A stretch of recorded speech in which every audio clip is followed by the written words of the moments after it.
Nation info hub. कैसे हैं आप सभी? मैं उम्मीद करता हूं कि आप सभी अच्छे होंगे और हमारे चैनल के इस हफ्तेवार सीरीज जिसका हमने नाम दिया इंडियन लॉ फॉर ऑल, इस पे लगातार बने हुए हैं।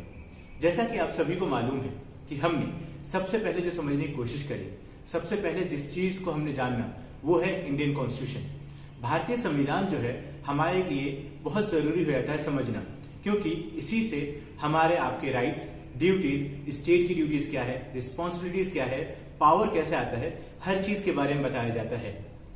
इससे पिछले वीडियो में हमने देखा था कि कैसे दोनों हाउसेस जो हैं उसके टेन्योर के बारे में और उसके जो मेंबर्स हैं उसके क्वालिफिकेशंस के बारे में बात किया था। अगर आपने हमारा पुराना वीडियो नहीं देखा है तो हमारे चैनल के playlist Indian law for all पर जाकर देख सकते हैं। तो चलिए अब हम आगे बढ़ते हैं। इससे पहले कि हम आगे के आर्टिकल को समझें, आपके लिए एक क्वेश्चन। हमारे यहाँ जो पार्लियामेंट है उसके कितने सेशन होते हैं? अगर आपको इसका जवाब मालूम है तो आप नीचे कमेंट सेक्शन में लिखकर हमें बता सकते हैं। तो चलिए अब हम जानते हैं इंडियन कॉन्स्टिट्यूशन का आर्टिकल 85।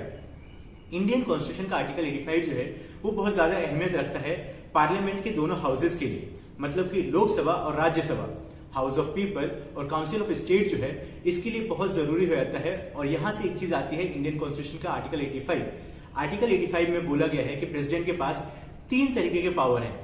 अब ये 3 तरीके के पावर किस हिसाब के हैं तो चलिए हम समझते हैं। तो सबसे पहला जो पावर प्रेसिडेंट के पास ये है कि वो दोनों हाउसेस को सेशन के लिए बुला सकते हैं। मतलब कि एक पावर दिया गया है to summon the houses. Parliament के 2 हाउस हैं और इसकी एग्जीक्यूटिव बॉडी में सबसे ऊपर आते हैं प्रेसिडेंट। तो प्रेसिडेंट को ये पावर कन्फर किया गया है, प्रेसिडेंट को ये पावर दिया गया है कि वो दोनों हाउस, लोकसभा और राज्यसभा जो है उसको उसके सेशन के लिए बुला सकते हैं। अब सेशन के बीच के दरमियान के बारे में बात की गई है कि सेशन के बीच में कितना दरमियान होगा। तो ये बोला गया है 6 महीने से कम होना चाहिए दूरी, डिस्टेंस की, मतलब एक सेशन हुआ और अगला सेशन जो होगा उसके बीच में हम देखते हैं कि 6 महीने से कम दूरी होती है। इसीलिए हम देखते हैं कि इंडिया के पार्लियामेंट में जो सांसद भवन है उसमें हम देखते हैं कि कैसे 3 सेशन होता है। एक होता है विंटर, एक होता है मानसून और एक होता है समर। अब ये 3 सेशन जो है इसमें अच्छी तरीके से हम डिसाइड करते हैं कि कैसे क्या काम किया जाएगा। और ये 3 सेशन लगभग हर बार होता है और मिनिमम कम से कम 1 साल में 2 सेशन तो होता ही होता है। तो इंडियन कॉन्स्टिट्यूशन का आर्टिकल 85 का फर्स्ट पार्ट जो है वो बोलता है कि प्रेसिडेंट के पास पावर है कि हाउस ऑफ कॉमन और हाउस ऑफ काउंसिल जो है इन दोनों को बुलाया जा सके, मतलब कि लोकसभा और राज्यसभा जो है दोनों को कम से कम सेशन के लिए 2 सेशन के लिए बुलाया जाए। अब इंडियन कॉन्स्टिट्यूशन का आर्टिकल 85 का दूसरा पार्ट जो है वो बात करता है कि प्रेसिडेंट की पावर क्या है। इसमें बोला गया है कि प्रेसिडेंट के पास एक ये भी पावर है कि वो दोनों में से किसी एक हाउस को प्रोरोग कर सकता है। अब प्रोरोग का क्या मतलब हुआ? मतलब कि उसको आगे के लिए टाल सकते हैं, उसको अगले दिन के लिए भी बर्खास्त कर सकते हैं। ये पावर प्रेसिडेंट के पास है। अब ये पावर प्रेसिडेंट को क्यों दी गई है? क्योंकि प्रेसिडेंट जो है वो एग्जीक्यूटिव बॉडी जो है उसका हेड है। जो हम इंडियन कॉन्स्टिट्यूशन का पार्ट 5 पढ़ रहे हैं उसमें हम देखते हैं कि यूनियन एग्जीक्यूटिव के बारे में बात किया गया है और प्रेसिडेंट को ये पावर दी गई है कि वो दोनों में से किसी एक हाउस को प्रोरोग कर सकते हैं और वो चाहे तो दोनों हाउस को भी एक ही बार में बर्खास्त कर सकते हैं। तो अभी तक हमने इंडियन कॉन्स्टिट्यूशन के आर्टिकल 85 का 2 पार्ट देख लिया। सबसे पहले पार्ट में देखा कि प्रेसिडेंट के पास पावर है to summon the both houses, मतलब कि दोनों हाउस को कार्यकाल के लिए बुलाना।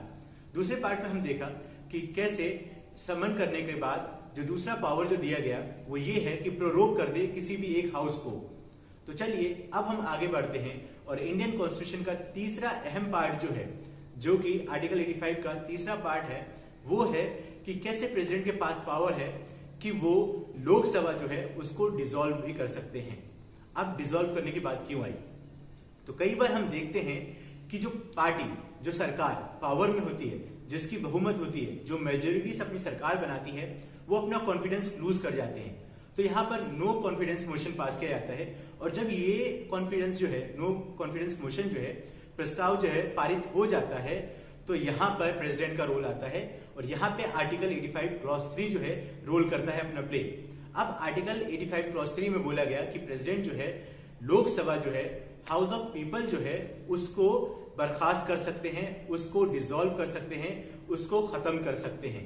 ये जो इंडियन कॉन्स्टिट्यूशन है ये अपने आप में बहुत अहमियत रखती है। अब ये अहमियत क्यों रखती है, तो आप इसी आर्टिकल से एक बात समझने की कोशिश कीजिए कि कैसे हमारे जो प्रेसिडेंट है, जैसे कि अभी के प्रेसिडेंट है द्रौपदी मुर्मू, उनके पास एक पावर है। और वो पावर क्या है कि आर्टिकल 85 उनको पावर कन्फर्स कर रहा है। उसमें सबसे पहले है कि बोथ हाउसेज ऑफ पार्लियामेंट को समन करना। अब समन करने से क्या मतलब है, तो ये है कि बुलावा देना कि आप आए और अपना काम कीजिए।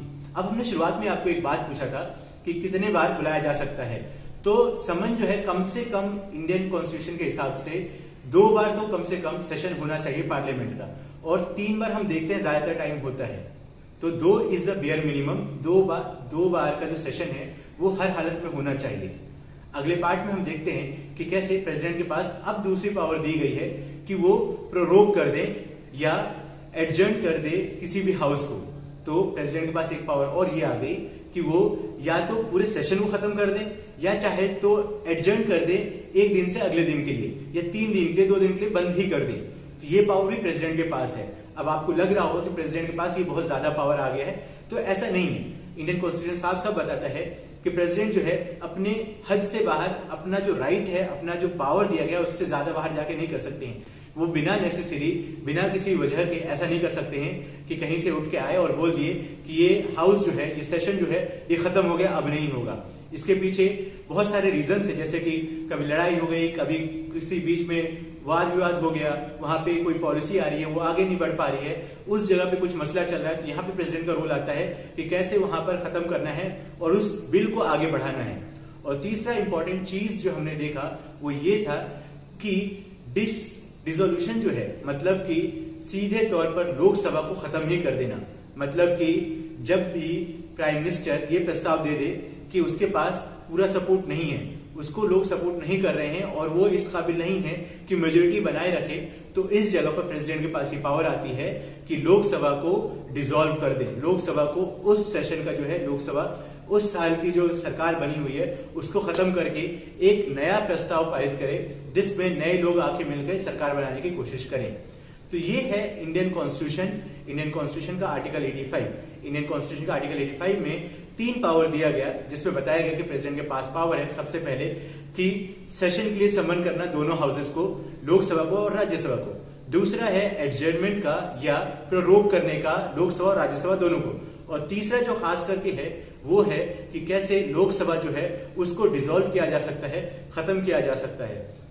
तो मैं उम्मीद करता हूं कि आपको इंडियन कॉन्स्टिट्यूशन का आर्टिकल 85 अच्छी तरीके से समझ में आ गया और आपको ये वीडियो इंफॉर्मेटिव लगा। अब इसी वीडियो से आपको जो हमने सवाल पूछा था उसका आंसर भी मिल गया। तो अब तक अगर आप बने हुए हैं तो हमारे कमेंट सेक्शन में आंसर लिख के बताएं। आप जितना ज्यादा हमारे वीडियो को लाइक करते हैं, शेयर करते हैं, जितना ज्यादा आप लोगों को बताते हैं, उतना ज्यादा लोगों को पता चलता है कि कैसे हम इंडियन कॉन्स्टिट्यूशन पढ़ रहे हैं और उसको समझने की कोशिश कर रहे हैं। और अगर आपके पास हमारे लिए कोई भी सजेशन है तो आप वो भी नीचे कमेंट सेक्शन में लिखकर हमें बता सकते हैं। Thank you for watching nation info.